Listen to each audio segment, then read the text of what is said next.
priority for which home where they start at would be designated at the beginning. They would do that. Then when their fire's gone through, then they'd be given, this is your next. Another target, yeah.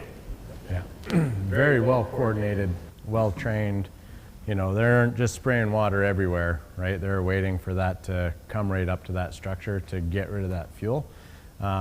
I would hazard a guess based on the color of the fuel being green and fairly low is you might not have that same fuel type later into the season. I don't know what time of year that was. But like that's the kind of fire I want to be fighting, not anything much bigger than that, right? So do you have any more you want to add to that? It was, you know, oh, go ahead, Lou. You know, as an engine boss, it's really important to be doing the continuous 360 of that house. Those guys are out protecting the backyard. We don't want a spot fire to land in the front cedar hedge or whatever. Yeah. And as an engine boss, we need to make sure the whole property is looked after, right? Yeah, for sure. And when they started jackpotting the furniture, they took it out towards the fire, and again, they have, you know, clearly are very well trained, and they were going to stand there with their hose lines and protect it. If we don't have time or the ability to stay there, is we would jackpot that fuel back out in behind the structure, like on the driveway. So in the event it did ignite, it's out on either gravel or pavement or something where we're not putting the fuel type out in front of the house so that it lights on fire and starts embers. So, but they clearly had a plan. It was like I heard very little communication between everybody. They knew exactly what they were going to be doing. So well rehearsed, well trained, probably a strike team that they're working to the point where they're driving along the road and there's fire coming up to the road.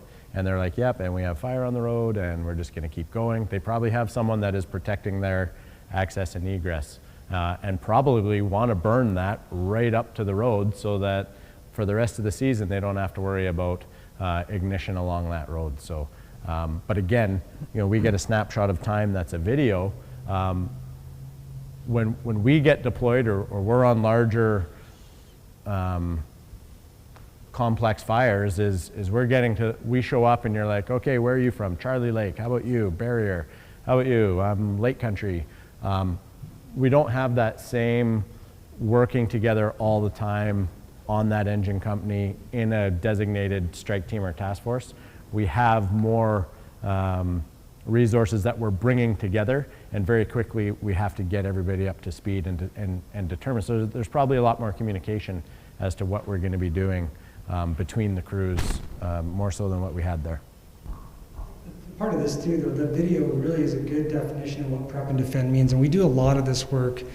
And this common terminology now in the field you become more familiar with.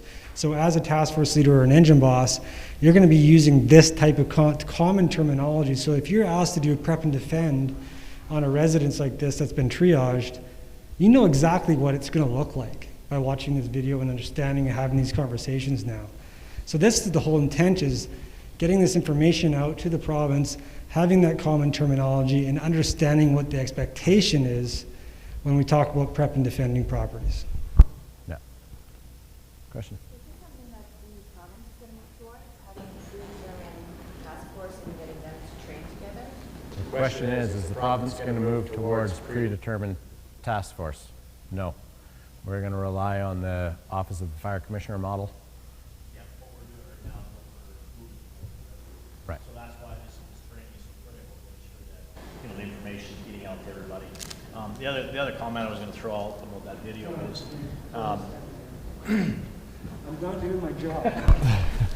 Again. I'm not commenting. One of the other comments I was going to make about the video is yes, that was a snapshot in time, and he's right, it's 2 hours worth of work, but it shows you the dedication to patience and making sure that you don't overreact to something, because of lack of exposure or experience to that kind of a situation, but making sure that when you go into those kind of scenarios, you understand explicitly what the fire behavior is that you're going to be dealing with, and then that way you're educating yourself to understand, okay, if I throw water on this now, I'm just going to ruin what it is that we're trying to accomplish.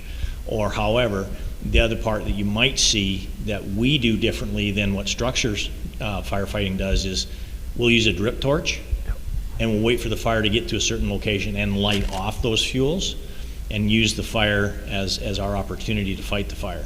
So you're going to see a combination of those kind of things happening. Don't be alarmed when our guys show up and Joel and Greg show up with a drip torch. That's what they're trained to do. The water delivery and applying water in the right manner is your guys' expertise, and we rely upon that. So we will use those in combination where it makes sense to do that. So you might see that on a different incident. You go, hold on a second, these guys are lighting it up and we're putting it out? Yeah, that's what we do. In fact, I think we have been just recently combining IA crews with task forces, I think I said earlier, and it's working. Now that we have this kind of common terminology and synergy in our training, we're seeing that effort more frequently where when available, if an IA crew is available to join a task force, we have the ability to add that to the task force and have wildfire expertise and drip torches to be able to burn off with a water supply. So if it does get away or it gets a little sideways, we have a task force that can support those operations and control the fire. Yeah, and the other piece is also securing our way in and our way out if it's already burnt is your DTFs and your DTAs that are coming in. And you know, like even in Philpott in Joe Rich is we were held at the Y in the road until you guys could get through and your strike team or your task force of DTAs and DTFs went through and cleared a safe spot for us and then started lighting off of that. And it was great. Like, and speaking to the experience is, you know, most of us on the structure side typically have unlimited water in a lot of communities. A lot of communities don't. They rely on tender supply, but typically we come around the corner and we see a fire that's climbing up into the tree and we're trying to hit that thing with a 2.5. When really what we should be letting it do is follow what the overall objective of that is and making sure we burn out the fuels and just don't get antsy on that. So we typically, we get laughed at by wildfire for how much water we use. You know, when you're eroding the mountainside, you're using a lot of water at that point. Yeah. But that's just kind of the way we've been trained.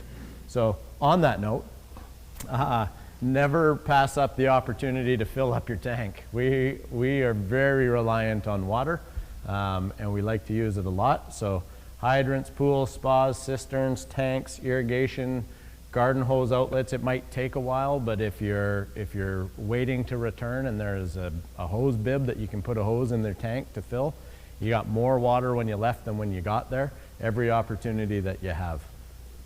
And Chief, I think you have a story on using pools and whatnot. You don't want to share that story? Okay.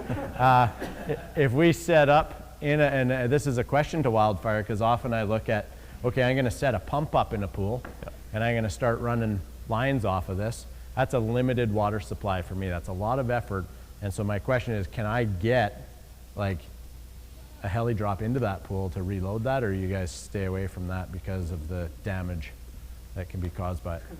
I'm not going to say no, we won't. Yeah. But I will say that we'll evaluate the risk to the crown for damages caused by our actions as to whether it makes sense to do it or not. Yeah. And once again, it's going to be document everything you do and why you're doing it. Yeah. Because if there is damage that's occurred, and you know, landowners or property owners, like everybody, you know, they want to have compensation for things that they lose. Yeah. We just have to make sure that we're doing our best to mitigate those kind of things. Yeah. I expected a hard no. Yeah. So that's good. Put that in my notebook. Yeah.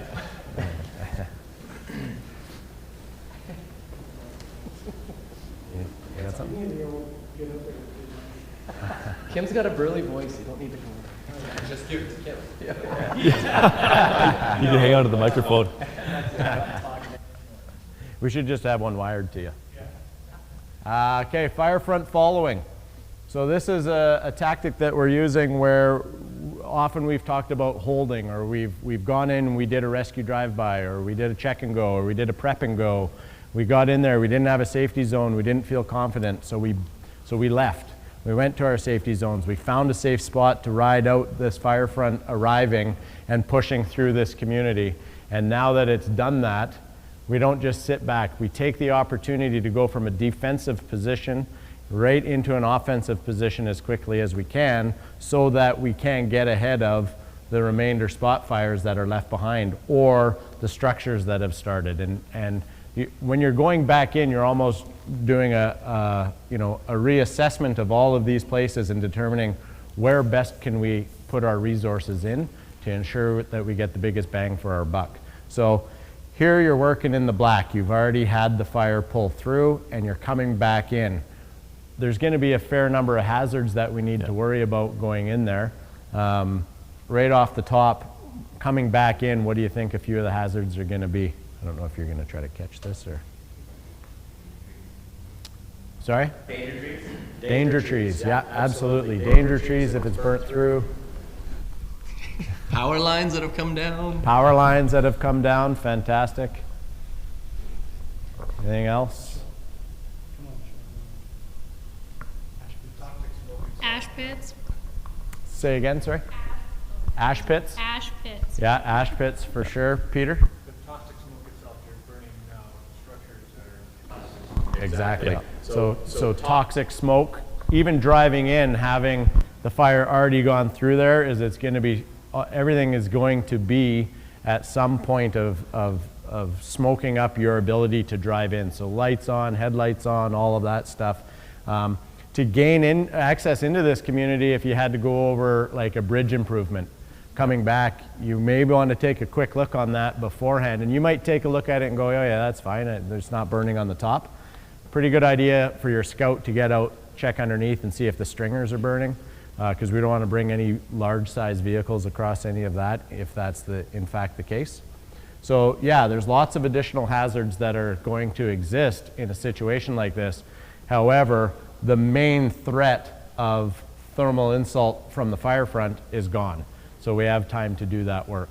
So as we go back in here, we want to make sure that structures that are already completely gone, well, we're not going to spend any time on that, because even if there is large ember production on this, what's at risk now?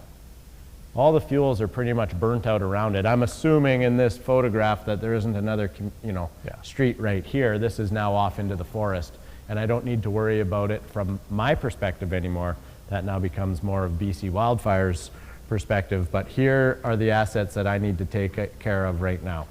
So again, we're not going to ignore our access or egress routes, especially if it's a dirty burn like we talked about earlier. If all the fuel is not burnt, that doesn't mean that if the cold front pushes in and it starts heading back this way, that we're not in harm's way still. So we still have to have good situational awareness and go in and take care of the structures. So typically you're going to triage the structures that are here once more. These little outbuildings, if you can get rotary wing help on those, but typically we're going to take care of the primary residence first and then move on to those structures. So, but anything that's fully involved, we're not going to worry about.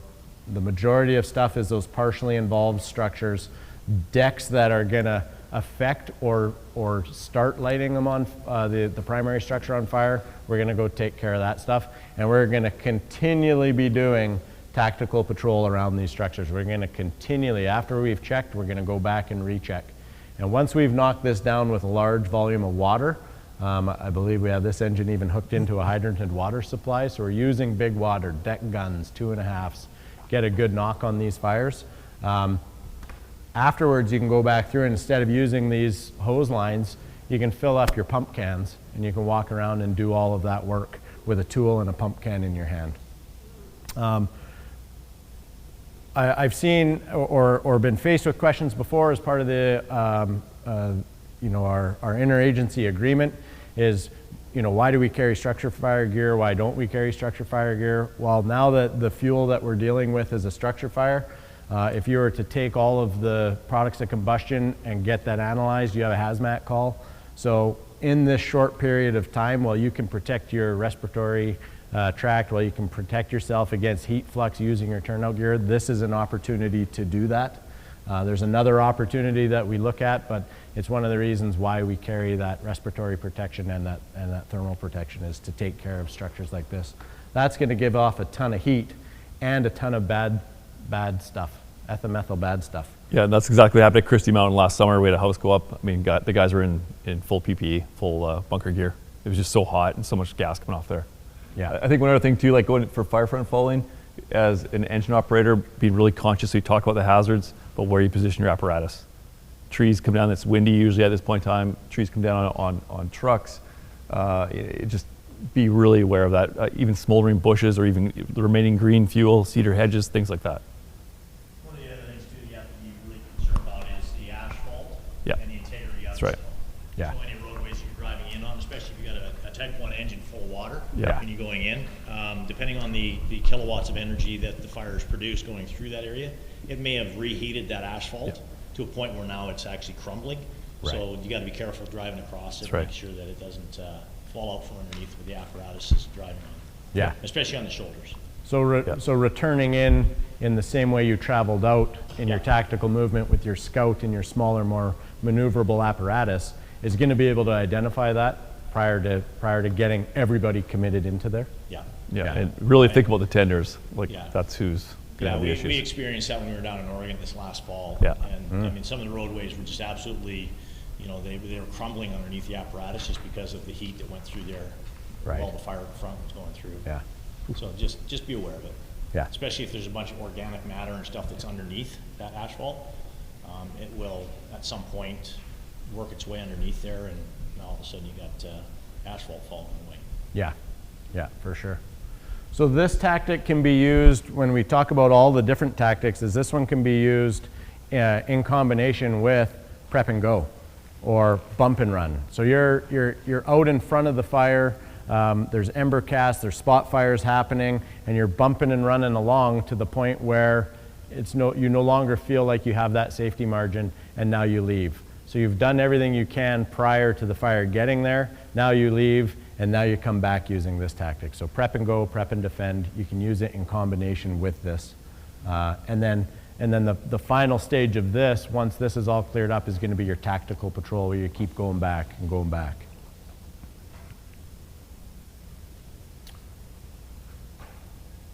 So here we go. We've got fire front following, non-defensible. So you don't have a safety zone, but the fire is already pushed through. So you're in relative safety, other than all the other factors like poor visibility, potentially. Were you on this one? No. Chief, were you on this one? No. Okay.